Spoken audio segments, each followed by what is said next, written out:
मनन के विषय में कहते हैं, मननम तु श्रुतयस्य अदवित्या वस्तुनो वेदांत अनगुना युक्ति भी अनवरतम अनुचिंतनम।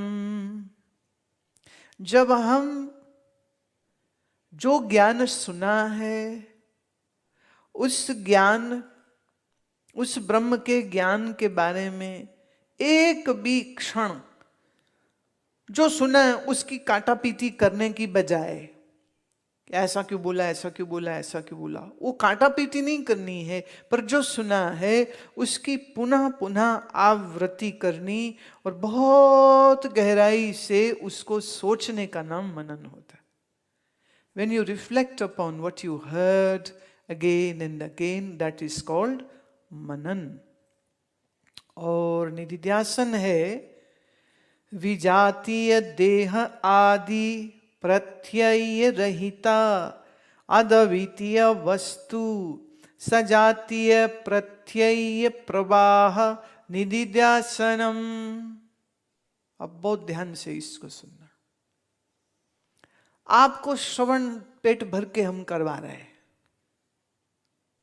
श्रवण करवाना गुरु का काम, राइट, वो हम कर रहे हैं। मनन करना किसका काम? गुरु जी का। चेला ने सुना ज्ञान और फिर आफ्टर द सिटिंग जाके मंजा तोड़ा, मने खूब सोया और खूब खाया और चाय वाय पी और अगली सिटिंग के लिए आके बैठ गया। तो क्या चेला ने अपनी ड्यूटी पूरी करी? उसे मनन करना चाहिए था, उसने नहीं किया। तो जो मनन नहीं करेगा उसको श्रवण का भी फल कैसे मिलेगा? श्रवण के बाद मनन और फिर मनन के बाद आता है निधिध्यासन। विजातीय देह आदि प्रत्यय रहिता, शरीर मन बुद्धि मेरे से अलग है। प्रत्यय माने जिसकी प्रतीति हो, प्रत्यय शब्द अर्थ जिसकी प्रतीति हो। तो शरीर की प्रतीति हो रही, इंद्रियों की प्रतीति हो रही, ये सब प्रतीतियों से रहित मन हो जाए।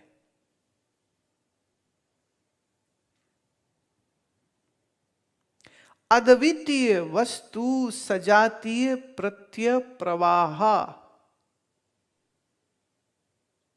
और सिर्फ एक ब्रह्म का ही ख्याल प्रवाह रूप से चलता रहे, इसे कहते निधिध्यासन।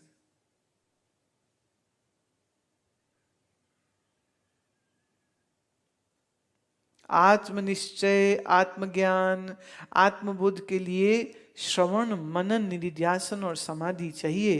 तो अब ये निधिध्यासन को समझा रहे हैं।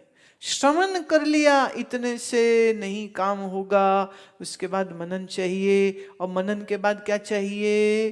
निधिध्यासन। What does that mean? Your mind is not obsessing about others, but your mind is also not obsessing about your own body. इस शरीर के ख्याल से मन खाली हो, इंद्रियों के ख्यालों से मन खाली हो,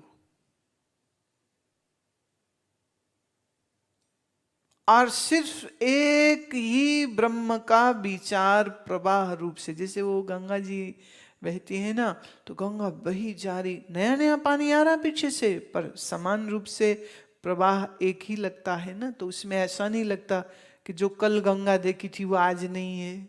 गंगा सेम ही लग रही होती, कोई भी बहती नदी एक सी लग रही होती। बिल्कुल एक सा ब्रह्म का विचार चलता रहे, पर तब चलेगा जब पहले बाहर का, शरीर का कोई ख्याल मन में ना आए।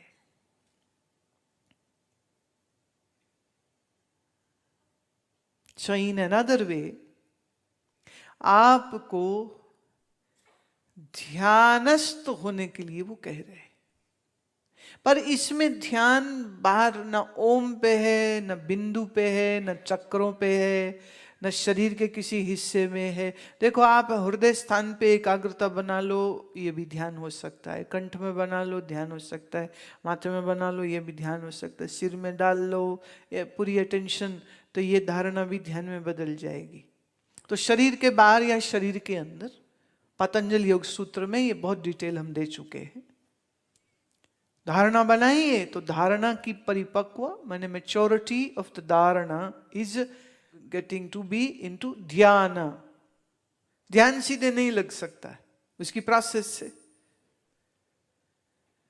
आसन है, प्राणायाम है, यम है, नियम है, फिर आसन है, फिर प्राणायाम है, फिर धारणा है। धारणा ध्यान में बदल जाएगी,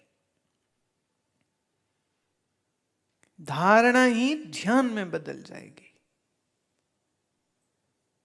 पर वेदांत के ध्यान की विधि थोड़ी अलग हो जाती। उसमें हम क्या कर रहे हैं, मन से शरीर, इंद्रिय आदि दूसरे दूसरे सब ख्यालों को निकाल के खाली कर दिया। सिर्फ एक मैं ही ब्रह्म हूं, यह विचार रहा। जैसे दीपक जला और हमने जो ढूंढना चाहा वो हमने ढूंढ लिया, वो चीज मिल गई, फिर हमने दीपक भी बुझा दिया,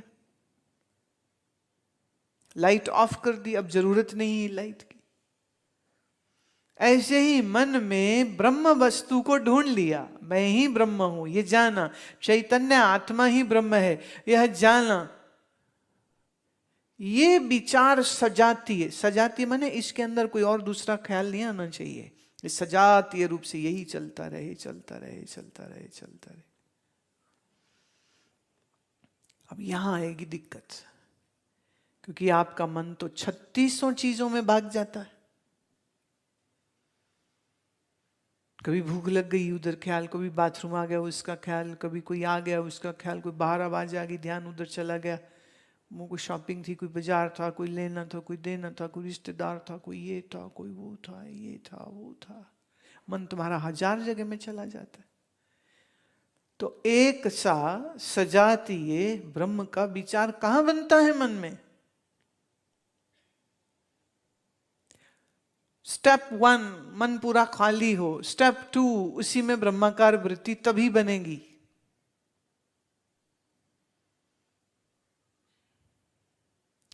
बीस साल से सुन रहे वेदांत, पर फिर भी गधे के गधे रह गए। क्यों? मनन नहीं किया। मनन तो किया पर निधिध्यासन नहीं किया।